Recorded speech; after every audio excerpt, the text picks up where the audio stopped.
What's up, you guys? So I have a bit of an interesting video that I'm doing today.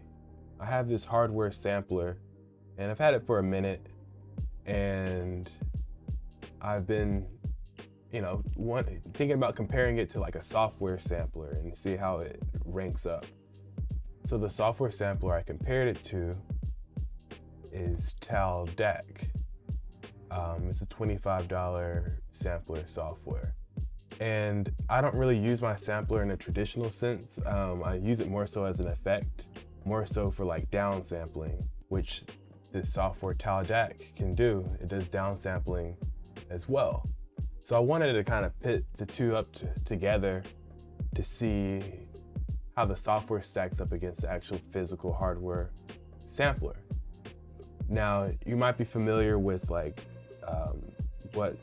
some of what like 40 does on records, with his downsampling on a lot of the Drake records. It's kind of a trick. So downsampling, it has like this unique effect that I really like incorporating into my music and into my samples. But traditionally, downsampling was used on hardware samplers as a means to get more sample time out of hardware samplers that have limited storage. So, but now it's used in a creative sense, like I just mentioned with 40 on Drake records, and a lot of other producers are incorporating it. So I've been incorporating it a lot. And initially I was wondering like, oh, what software can I use for that? I think I watched a couple of videos on downsampling, and people were doing it in FL Studio, and people were doing it in other softwares. And I'm like, how do I do this in Studio One? And nothing really worked for me. And then I just eventually got a hardware sampler thinking, oh, I can just run this as an effect, run my audio through it. I ended up getting a really good deal on a Yamaha A4000. So I grabbed that and it's been working really well. I like it. But then I found out about Tal-Dac, and I'm finally getting around to doing a shootout to test how does Tal-Dac sound in comparison to how does an actual hardware sampler sound. And I think this is going to be the first of a series of videos where I'm going to be shooting out physical hardware against its software clones. So, let me know what you guys think, if this is something that you guys want to see me do. So first I'll go ahead and show how the sample sounds before or the loop. How does the loop sound before I did any kind of downsampling? So it's just this Analog Lab preset out of my preset pack, Lexikon. You can grab that on my website. It's 128. Well, it says 109 here, but it's actually 128. Just depends on which version you have loaded up. There's one for Analog Lab 4 and one for Analog Lab 5. There's 128 presets total.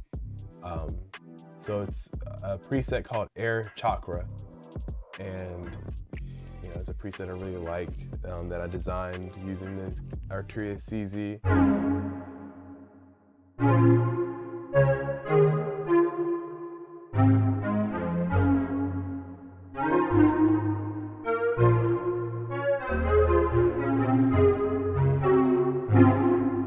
So yeah, that's how it sounds, and this is how the loop sounds before any kind of downsampling.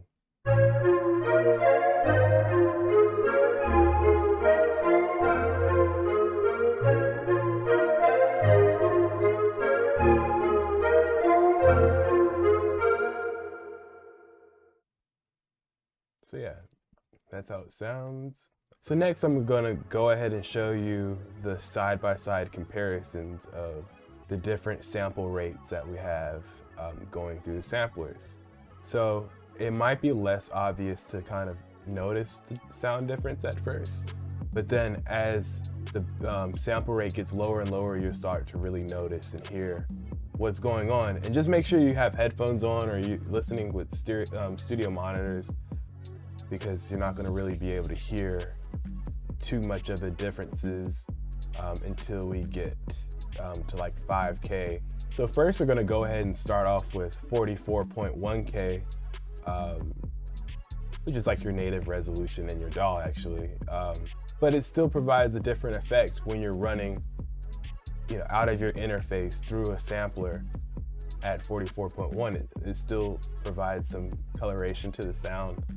So we're gonna start off with 44.1 out of the sampler, which is right here. This is 44.1 out of the sampler. And then we're gonna go to 44.1 out of Tal. And if you keep watching, I'm gonna go ahead and show you guys like the different settings and how I actually dial in Tal. So first we're gonna play this at 44.1K out of the physical Yamaha sampler. And then it's gonna switch over to 44.1 out of Tal. Sampler.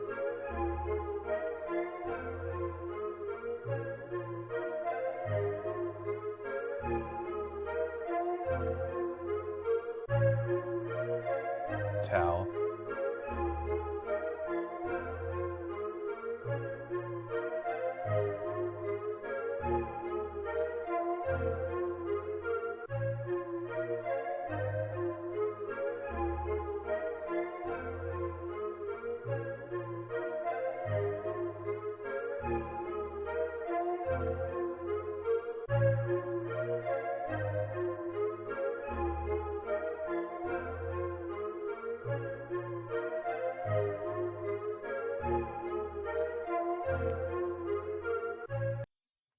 All right, so there's that comparison. And you probably noticed that out of the sampler, there's a bit of noise that is introduced from, actually running audio out through the sampler. This can be desired sometimes. Sometimes you want that as a nice texture, especially for like lo-fi. Sometimes you don't want that noise. So typically what I would do in a case where I don't want that noise would be just have the clip be extended a little bit and actually sample some of that noise and then cancel it out with RX. And if y'all want a tutorial about how I go about like canceling audio out with RX, I think some people struggle with that. Just let me know in the comments what you think, like if that's something that y'all want to see. Moving on, we're gonna go ahead and go to 22K. So same order, it's gonna be 22K coming out of the sampler first, and then 22K coming out of Tal, and then 22K coming out the sampler again, but there's actually a lo-fi setting on the Yamaha sampler. So that just adds a different flavor there. At the end of this video, I'm gonna go ahead and show also like how you can dial in more of that lo-fi setting. But generally when I'm downsampling, I just want that initial texture. I don't necessarily want the grit all the time from downsampling. I want just like the sound of the downsample itself. So yeah, I'm gonna go ahead and play this. It's starting, once again, it's starting with the sampler, the Yamaha sampler, then it's going to Tal, and then it's going to go over to the sampler again with its 22K lo-fi setting.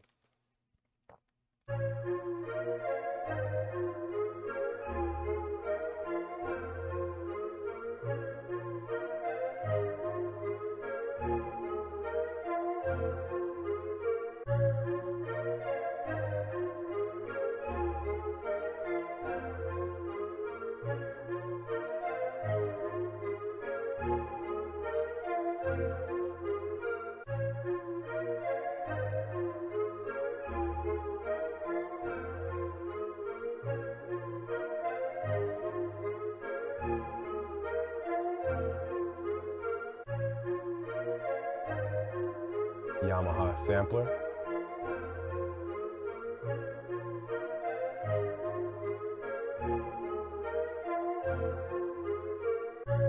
Tal.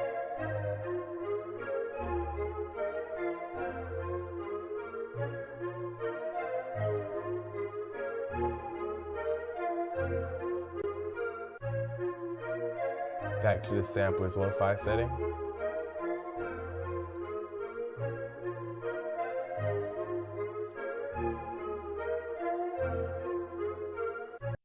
right. So once again, you do notice the noise coming out of the sampler, you know, right here. And then on this one, you notice that noise coming out. And that's kind of, you know, it can be a benefit and it can be something that's undesirable. It all depends on what you're going for. All right, so moving on, kind of want to keep this as short as possible.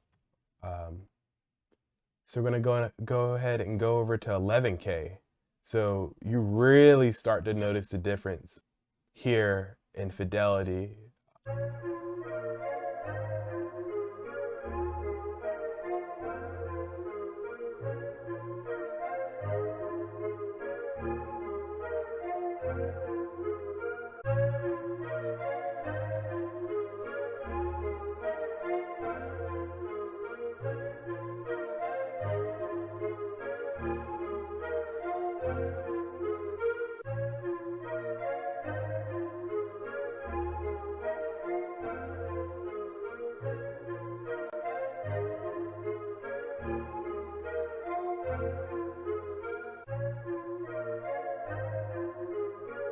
Yamaha sampler.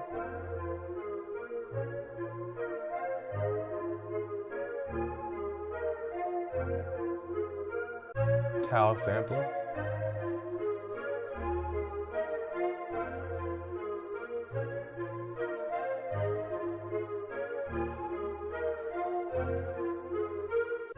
Yamaha sampler at the lo-fi setting, 11K.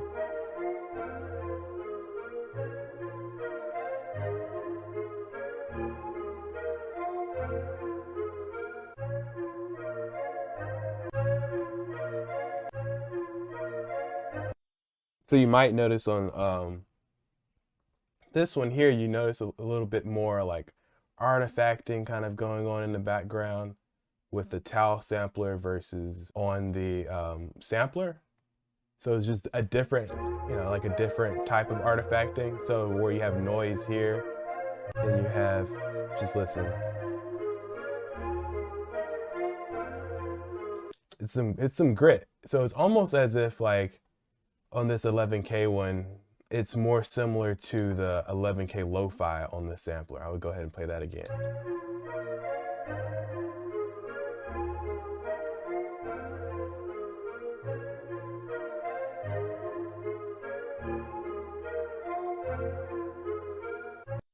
So yeah, the differences are getting more apparent there.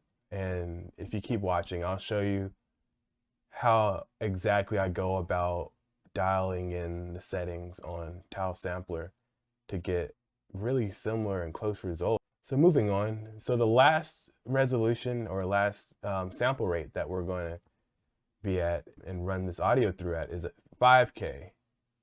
So first we have 5K coming out of the Yamaha sampler, then we have 5K coming out of Tal, then 5K lo-fi coming out of the Yamaha sampler.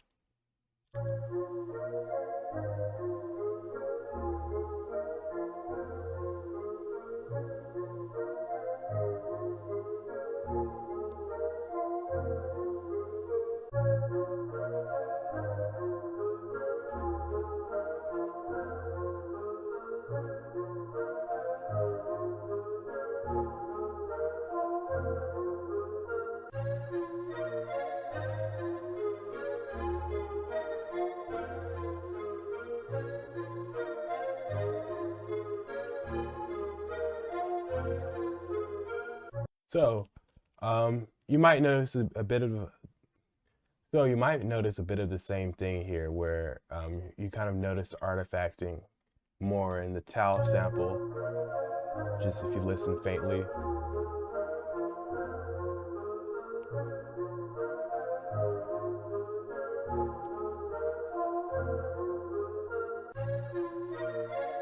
And you notice that the 5K lo-fi is really like your typical bit crushed kind of like lo-fi sound. That's how I hear it.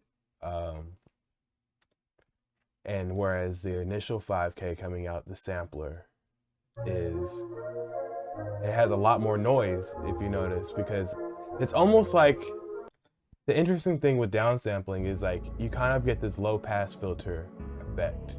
That's kind of a byproduct of it. It's this filtering effect. When it's not filtering, it's just cutting down the resolution of the audio, if you will. So yeah, which one of these do you prefer? Like, I guess it depends, like, for this loop, which one of these do you prefer? Do you prefer it downsampled all the way to 5K? Do you prefer it, a happy middle with 11K? Do you prefer the lo-fi ones versus the regular downsamples? Do you prefer Tal over the actual sampler itself? A big question that kind of comes into play here is you get really close results. So is it really worth having a physical sampler that I'm just using as an effects box, when in reality I can get pretty close, if not the same effect, from using software? So that's something I'm kind of questioning. Like, do I really need to keep my sampler, or can I sell it and move on, maybe find something that doesn't have software that works just as good as? So yeah, so as promised, I'm gonna show you how I dial in these settings on Tal-Sampler, or not Tal-Sampler, I'm sorry, on Tal-Dac. So because I said Tal-Sampler, this is actually based off of the same engine as Tal-Sampler, which is a one-shot player, just like my sampler here, but instead of using it for one-shots, it's just an effect. So I'm gonna do a walkthrough of how that works. And before I do that, I'll go ahead and show you this without the sampler being on.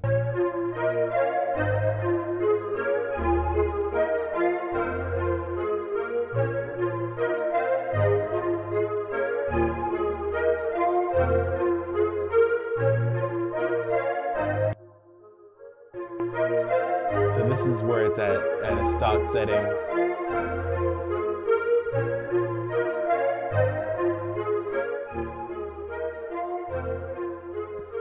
So it's important that you pay attention to the sample rate knob here. You can do all kinds of weird sample rates in between, but that's when you get like weird artifacting that sometimes works in a creative sense, but you want to make sure that you're getting sample rates that are actually from hardware devices. I think that's like the important thing to get that sample rate reduction, is to get the actual sample rates from hardware devices. So you can go ahead and use this as a guide. Like my sampler, of course, has 44.1, has 22, and then it has 11K and 5K. I think those are some good base numbers to go off of. So starting off, I'll show you how I dial in that 22K sound. So you want to pay attention to this right here, and you want to bring it down to 22K. And I try to do 22.1. So here's what it sounds like at 44.1, but it's important you want to bring this down to 22 or your desired sample rate. So I'm doing 22.1 for the sake of this demonstration. And so you get a bit of this undesirable like background grit or like feedback. Or I think the actual term is aliasing. I think that's what the actual term is. But you're gonna go right here to mode, to variable, and then you notice that disappears. And sometimes I'll drive the amp too a little bit, and that helps with that. And also make sure you can, have these filters on if you want. That also mitigates it.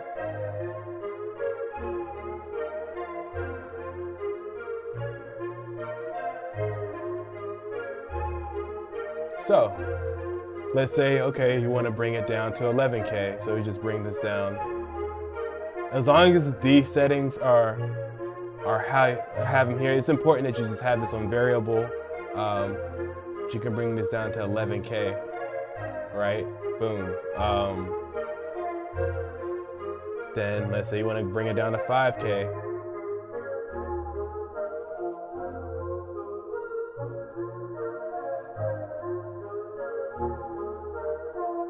Let's see. 1,000.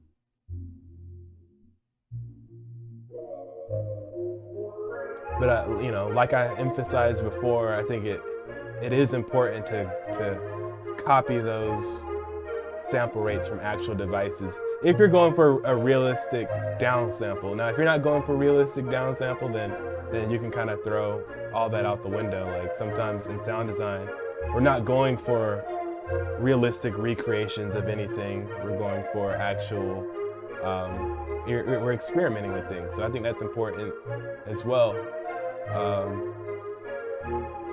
So yeah. So in conclusion, what do y'all think about the hardware sampler versus Tal sampler, or Tal-Dac? Do you think that it's worth having a hardware sampler for downsampling, or did you think that Tal sampler did the job good enough? Honestly, I was surprised by the comparison. And it did put me in a position to where I questioned my need for a physical sampler. I think that I would do fine with just using Tal-Dac as my sampler, and especially when we're talking about using it with a conjunction of other effects, like using it with other effects. And does it really matter that I'm downsampling with hardware versus software? It's kind of this big debate. It's a big thing is where people are talking about how hardware is definitively better than software. And granted, I like using hardware. It's something I've been getting more into recently. But I'm also about efficiency, and it's way easier for me to use Tal-Dac versus using the hardware sampler. And you know, like I stated before, my big problem is sometimes that noise that you get in the aliasing that you get from the hardware sampler that I have to go and cut out with RX. Whereas with Tal sampler, I can change it on variable and change the modes on it, and there's a lot more controls on how I want it to downsample. Whereas with the hardware sampler, it's just, you know, you get what the flavor of the machine is, which isn't bad, but it's just something to consider. So yeah, let me know what kind of videos you all want to see in the future. I'm hoping to get a little bit more consistent with this and figuring out how to make YouTube videos a big part of like my workflow. Like I want to figure out how do I go about doing YouTube while integrating it into my workflow with everything else I do with sound design and music production and sample design. So just let me know what kind of content you guys are looking for. I appreciate you guys watching. Make sure you like and subscribe, and until next time.